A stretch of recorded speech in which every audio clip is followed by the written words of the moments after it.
Anong ginawa niyo ng lalaking yun? Ano bang sinasabi mo dyan, Ahmed? Matagal kayo nagsama. Simula pa na mabugbog siya. Tinago mo pa siya, Eden. Anong ginawa niyo?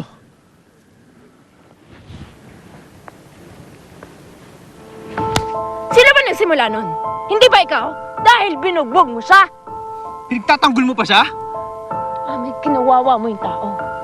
Hindi ko akalain na magagawa mo yung kay Sig. Muntik na kayong palayasin ng mga yun. Ahmed, walang alam si Sig doon. Naniniwala ka kagad doon? Ha?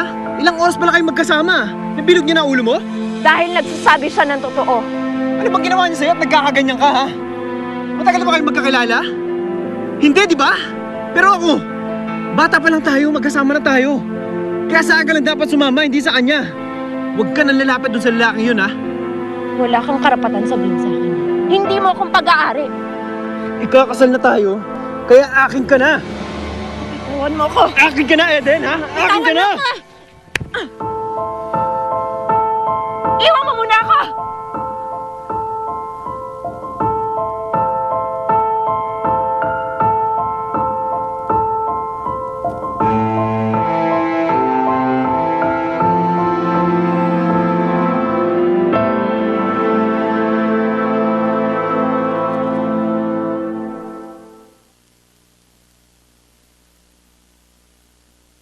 O kuya, ito, gamot, inumin mo.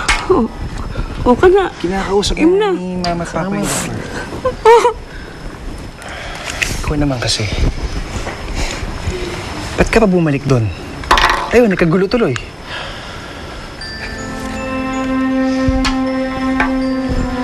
Mabuting tao si Eden, son. Kung hindi dahil sa kanya, baka natuluyan na ako. Oo, nandun na ako. Okay si Eden, gusto mo siya. Hindi mo ba naisip sila mama at papa? Pinapainit mo ang ulo nila.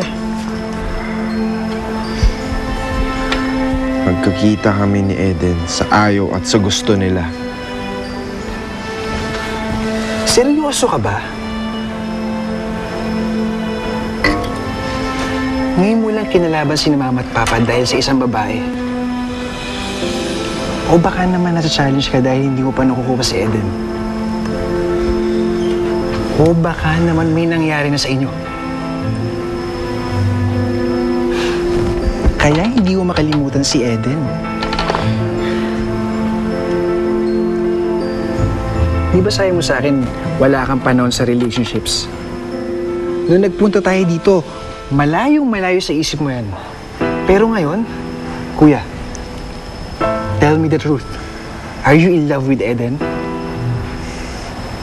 I admit, I really care for her. Pero love, malabo yun. Kilala mo ako, Sam.